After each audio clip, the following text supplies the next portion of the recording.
Okay, so what if a country could take its national debt, something we usually think of as, a curse, and flip it on its head, turn it into a tool for both economic stability and empowering its own citizens? Well, that's exactly what's happening in the Philippines. It's an incredible story of financial innovation, and trust me, you're gonna want to hear this. Let's dive. All right, let's just jump right in with the puzzle. I mean, this sounds completely insane, right? Why on earth would any country choose a 6% loan when they could get one for 2%? It makes no sense.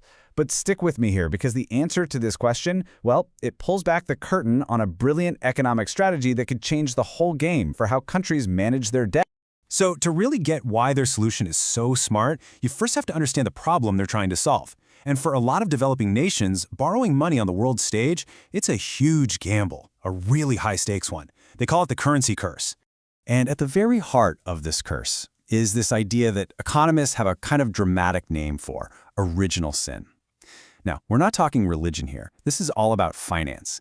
It's what happens when a country borrows money in a foreign currency, like US dollars, but all its income, the taxes it collects from its people and businesses, that's all in its own local currency. And right there, that's a huge, dangerous mismatch. Okay, let me break this down. Let's imagine the Philippines borrows $1 billion US dollars. Simple enough. And when they take out that loan, the exchange rate is, say, 40 pesos to every dollar. All right, pretty straightforward, right? So you do the math. That $1 billion translates to a whopping 40 billion pesos. That's the number the government is now on the hook for. That's what they have to build their entire national budget around. And here's the scary part. Here's where that curse kicks in. Currencies don't stay still, right? They fluctuate all the time, often because of things happening halfway around the world that a country has zero control over.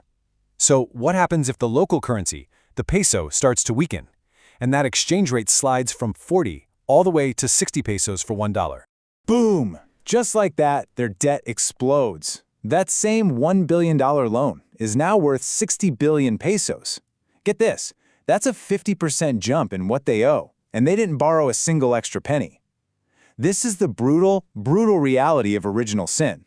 It can absolutely demolish a country's finances, almost overnight. So, how in the world do you fight a curse like that?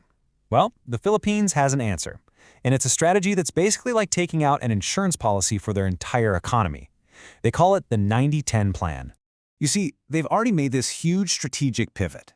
Right now, about 80% of all their government borrowing is done right at home, in their own currency, the peso. And that one change alone massively cuts down the risk from those crazy currency swings we were just talking about. But they're not even stopping there. The big goal, what they're calling the Ricto aspiration, is to push that ratio even further, all the way to a 90-10 split. I mean, think about that. The idea is to make their national budget practically bulletproof against foreign currency shocks. When you borrow in the same currency you earn in, you're taking back control. You're in the driver's seat of your own economy. And this brings us right back to that question from the beginning. Why pay 6% interest when you can get 2%? Well, now we see the answer. That extra interest, it's not just a cost, it's an insurance premium. It's the price you willingly pay for stability. It's what you pay to avoid the absolute catastrophe of your debt spiraling out of control. It's a very, very smart trade-off. But here's where the story gets really interesting. This whole strategic shift, it had this incredible, unexpected side effect. And frankly, it's revolutionary. Because it's not just about the government changing where it borrows money from. It's about changing who gets to be the one doing the lending. Just look at the difference here. It is staggering. For forever, buying government bonds, lending money to your own country, was a game reserved for the big banks and the super, super rich. I mean, you needed millions just to get in the door. And now, the minimum investment is just 5,000 pesos. That's not just a small change. That is a complete and total democratization of national finance. So you're probably asking, how is that even possible? Well, the short answer is technology. There's this app called Bonds.PH, and it's built on distributed ledger technology. Yep, the same tech that powers blockchain. Basically, it creates this super secure shared digital record book. And by doing that, it cuts out all the expensive middlemen, the brokers, the clearinghouses. The whole process gets automated, the costs just plummet, and suddenly anyone with a smartphone can become an investor in their own country. I mean, just stop and think about the implications here. This completely transforms what national debt even means. It's no longer this abstract, scary thing that you just pay for with your taxes. Nope, it becomes a real, actual savings and investment tool for regular people. You can earn interest from your own government's debt. That's what financial inclusion looks like on a massive national scale. And they're not done innovating yet. Not even close. Now the Philippines is getting super specific and creative with its borrowing. They're actually linking the money they raise directly to specific national goals. It's like they've created this whole menu of what they call thematic bonds. So you've got green bonds, and that money is earmarked specifically for climate change projects. You've got samurai bonds to tap into the Japanese market, and panda bonds for the Chinese market. They even have sukuk bonds, designed specifically for Islamic finance investors. See, this isn't just generic borrowing anymore. This is precision finance. Okay, so this all sounds really clever and innovative, but how do we know if it's actually working? What's the report card look like? Well, when it comes to a country's debt, it really all boils down to one key number. And that number is the debt-to-GDP ratio. The easiest way to think about it is like a country's financial health score. It's simple. You just compare the nation's total debt to the size of its entire economy. It's GDP.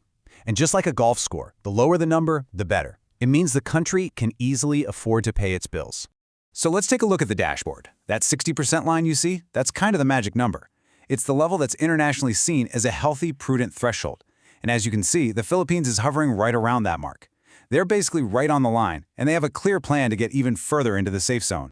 And really, this gets to the absolute heart of their whole strategy. It's not just about borrowing less or trying to shrink the debt. The real goal is to grow the economy. That's the GDP part of the equation. To grow it so fast that the debt becomes smaller in comparison. A bigger, healthier economy can handle its debt way more easily. It's about outgrowing the problem, not just chipping away at it. So that leaves us with a really powerful question to think about. We've just walked through how a combination of smart policy and new technology can take a nation's biggest weakness, its debt, and turn it into a source of strength, stability, and empowerment for its own people. Could this be the future of national finance? Is the secret to building stronger, more inclusive economies to turn your own citizens into your creditors? It's a pretty revolutionary idea when you think about it. Thanks so much for watching.